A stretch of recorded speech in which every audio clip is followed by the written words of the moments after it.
Oi, eu sou Bárbara Almeida. Eu sou Bruno Quintino. Eu sou Isabela Ribeiro. E eu sou Marina Vasconcelos. E esse é o Nós no Divã.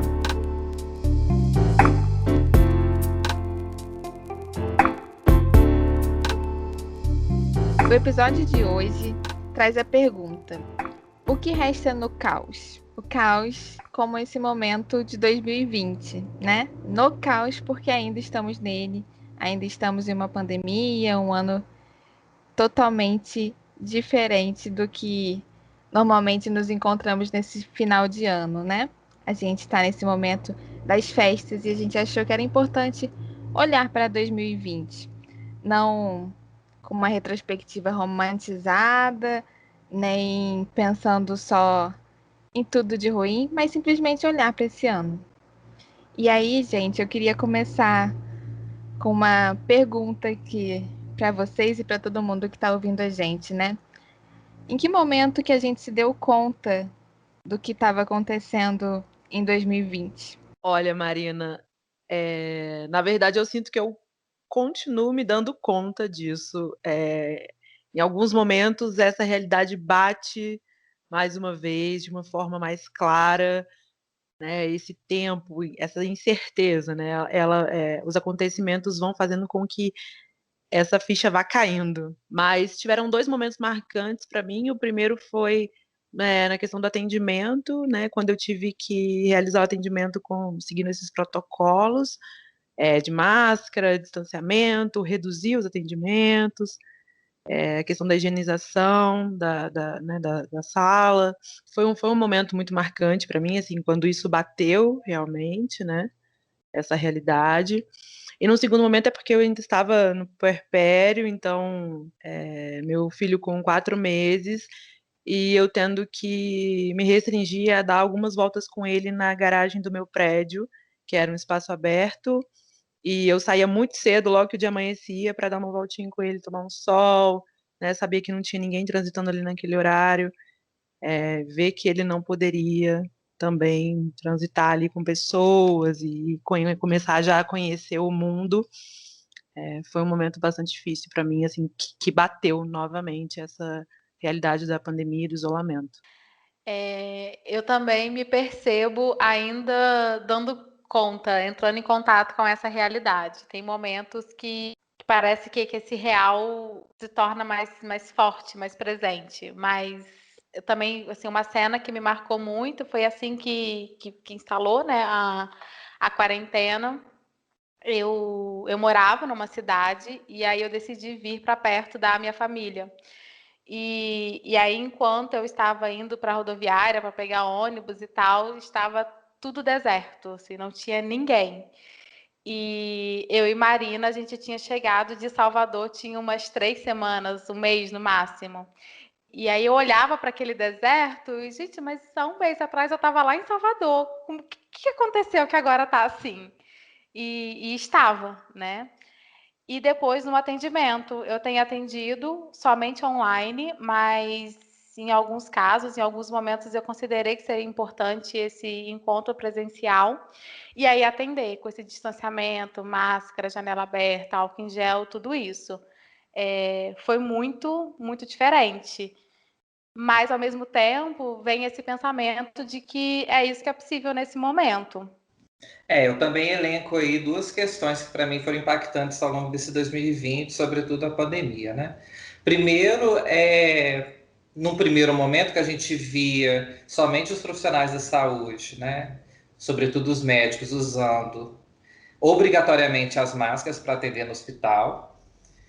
E depois, quando o ministro da Saúde, né, na época, divulga que todos deveriam usar máscara, quando eu coloquei pela primeira vez ao sair na rua, eu achei aquilo muito impactante, assim, era quase um cenário apocalíptico para mim, né, subjetivamente falando, como se o vírus, na verdade, né, tivesse ali à espreita, assim, atrás da porta para pegar a gente. Então essa máscara, ela quase funcionava como um escudo, né, ao sair de casa. Isso me incomodou, principalmente nos primeiros meses. Hoje a gente tenta, de alguma forma, naturalizar isso, mas a gente sabe que sempre é incômodo, né? Ter que usar dessas coisas para nos prevenirmos. E em relação aos atendimentos, foi de fato, né, uma novidade aí para gente que não atendia tanto online, por ligação, por telefone, mas eu não senti tanta dificuldade assim. O que me incomodou mais, porque eu também sou professor universitário, foi dar aula online. Foi muito desafiador ao longo de 2 semestres aí, praticamente inteiros, né, na íntegra, dar aula online, onde a gente não conseguia ver muitas vezes os alunos, seja pela questão da internet, seja por uma vergonha também que eles poderiam ter ao falar na aula ali. E a gente mirava para o espelho nesse sentido, né? Só tinha a minha câmera ligada e a gente transmitia o saber de algum conteúdo da disciplina, muitas vezes somente com a nossa imagem ali durante 3, 4 horas. Então, esse foi um dos grandes desafios, assim, que eu não acho que é possível de se acostumar na pandemia, né? Mas o que resta disso, né? Acho que voltando ao tema aí do nosso episódio, é de acreditar que foi possível fazer alguma coisa diante disso tudo também. Eu também penso assim nesse momento do atendimento, né? Eu atuo em uma instituição hospitalar, então foi um lugar que mudou completamente, né? Então foi bem impactante ver uma instituição, várias instituições, porque a gente pensou juntos, né? Mas repensar tudo. E também tem a cena dos mercados, né? O que era ir para os mercados, depois foi se acalmando, mas as prateleiras vazias, os desesperos, todo mundo nessa incerteza, né? Se a comida ia chegar, as cenas das pessoas com dinheiro fazendo estoques e pessoas sem saber se ia ter dinheiro na próxima semana ou não, porque precisaram mudar suas rotinas. Então essa cena dos mercados também foi marcante para mim. E acho que a gente pensar também na criação do Nós do Divã, né, que veio desse momento como um recurso, não inicialmente Nós do Divã, mas um grupo de estudo, nós 4, e de onde saiu o projeto e que a gente está dando seguimento. Então, algo que foi construído de dentro da pandemia, né? Algo que nos ajuda a atravessá-la, atravessar essa angústia, porque não é sem angústia que a gente fica 9, 10 meses e sabe-se lá quantos mais em casa, né, com esse distanciamento social. Quando vocês trazem isso, eu penso que é exatamente o ponto, né, do que resta em meio ao caos, no caos, porque apesar do caos, tem vida, né, tá acontecendo alguma coisa, a gente consegue construir alguma coisa. É claro que a gente tá falando aqui de um lugar do que a gente diria enquanto privilégios, né, a gente consegue se manter trabalhando, a gente tem recursos, tem casa, a gente sabe que a gente pode construir alguma coisa com isso, mas acho que retomando esse ano tiveram muitos movimentos, né, importantíssimos. E aí eu puxo um bastante recente que me marcou nesses dias, que foi o documentário do Emicida, Amarelo é Tudo Pra Ontem. Não sei se vocês assistiram, mas vale a pena.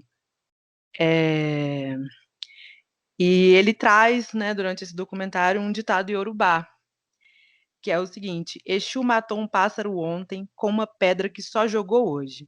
E aí esse ditado traz o seguinte: o Exu, ele é um orixá que abre caminho para o acontecimento. Na mitologia, quando ele joga a pedra por trás do ombro e mata o pássaro no dia anterior, ele reinventa o passado. As coisas são reinauguradas a qualquer momento.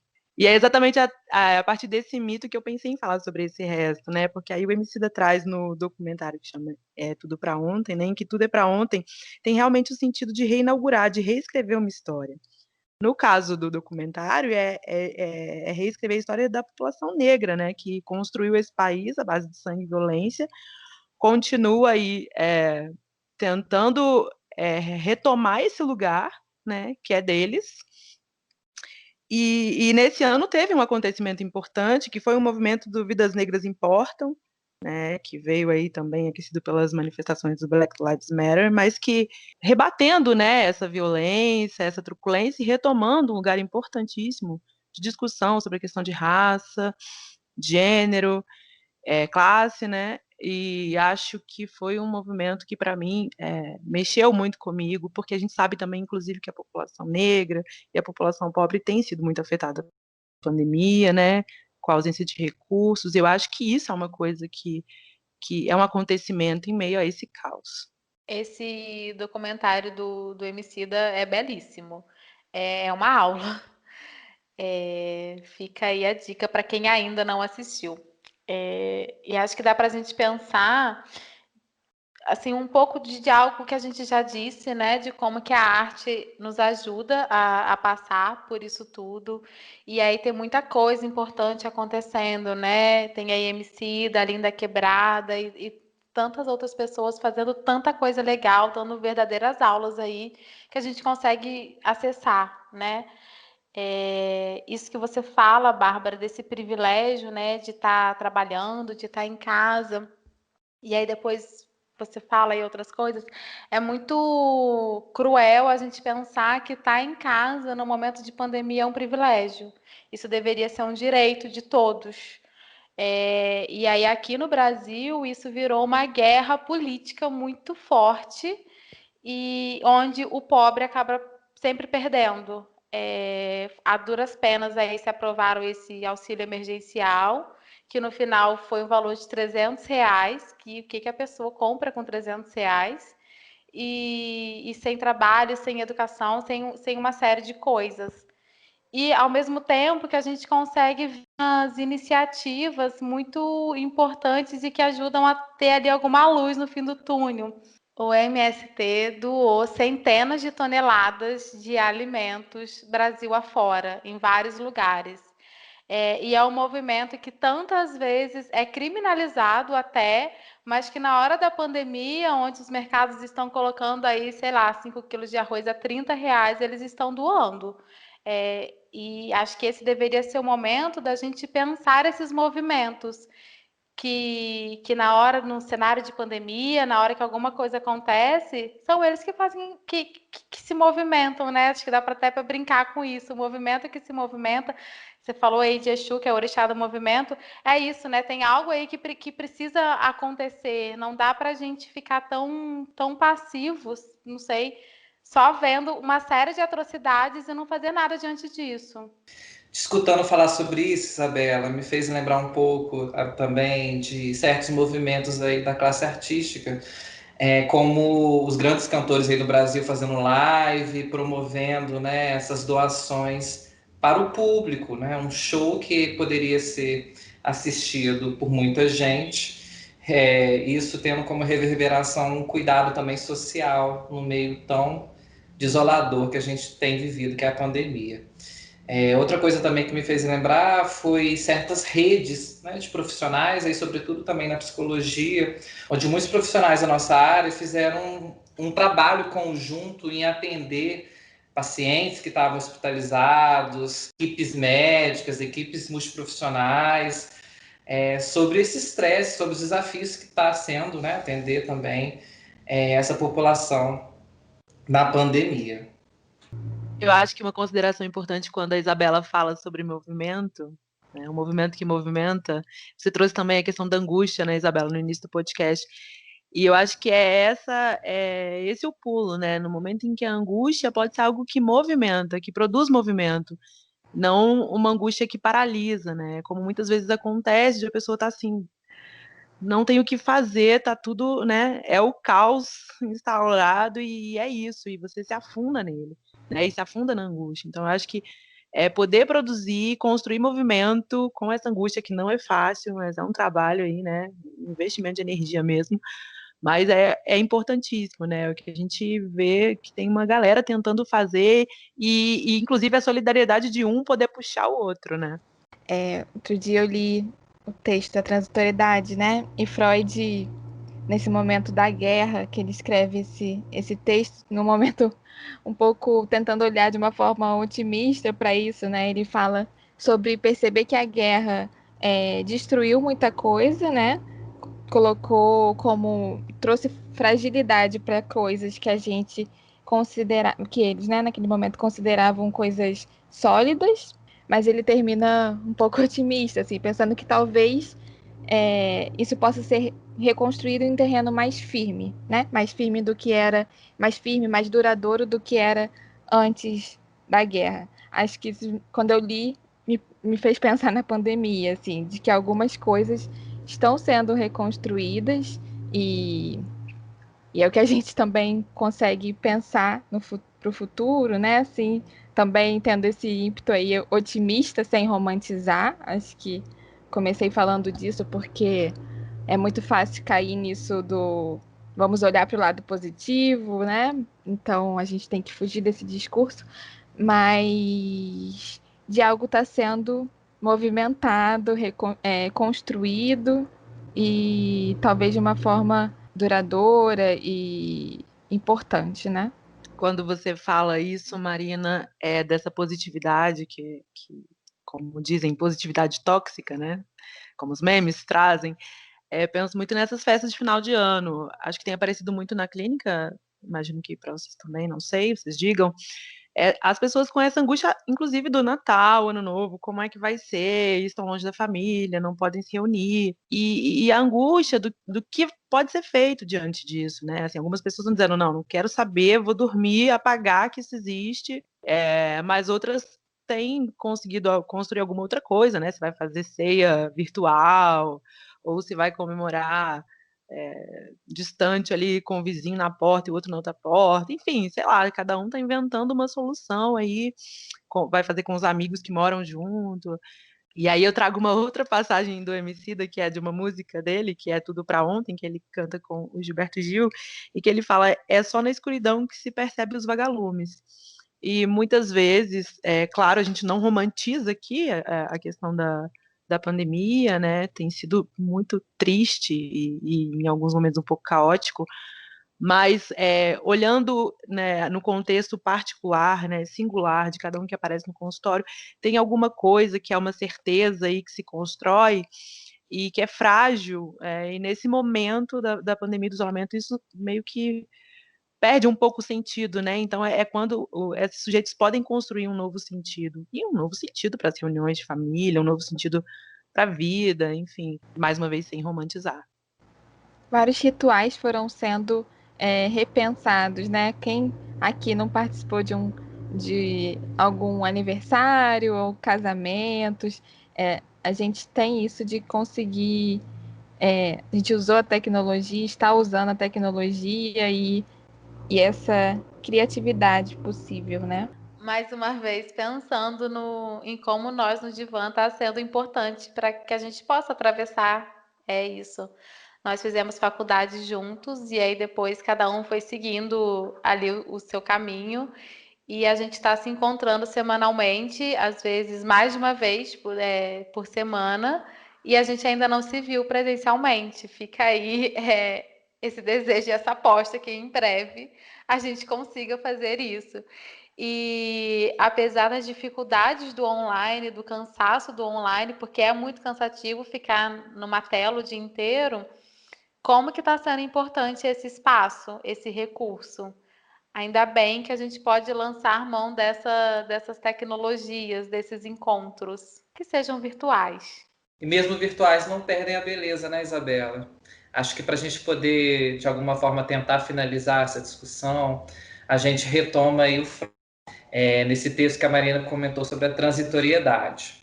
Ele diz o seguinte em uma passagem do texto: valor de transitoriedade é valor de raridade no tempo. Vemos desaparecer a beleza do rosto e do corpo humano no curso de nossa vida. Mas essa brevidade lhes acrescenta mais um encanto. Se existir uma flor que floresça apenas uma noite, ela não nos parecerá menos formosa por isso. Tampouco posso compreender porque a beleza e a perfeição de uma obra de arte ou de uma realização intelectual deveriam ser depreciadas por sua limitação no tempo. Talvez chegue o dia em que os quadros e estátuas que hoje admiramos se reduzam a pó, ou que nos suceda uma raça de homens que não mais entenda as obras dos nossos poetas e pensadores, ou que sobrevenha uma era geológica em que os seres vivos deixem de existir sobre a Terra. Mas, se o valor de tudo quanto é belo e perfeito é determinado somente por seu significado para a nossa vida emocional, não precisa sobreviver a ela, e, portanto, independe da duração absoluta. Freud, como sempre, né, muito à frente do seu tempo, assim, um grande poeta também, além de psicanalista. Acho que a partir desse trecho aqui a gente pode pensar que o que resta nesse caos é, sobretudo, o afeto, né? Assim, uma construção de afeto que foi possível na internet, novos afetos que foram sendo construídos também nessa teia, apesar dos pesares. E aí fica aqui, então, o nosso agradecimento por terem nos acompanhado nesse ano de 2020, por terem nos escutado e apostado de que poderia ser algo bacana, né? Que a gente poderia trazer temas interessantes para vocês. Nos vemos em 2021. Até!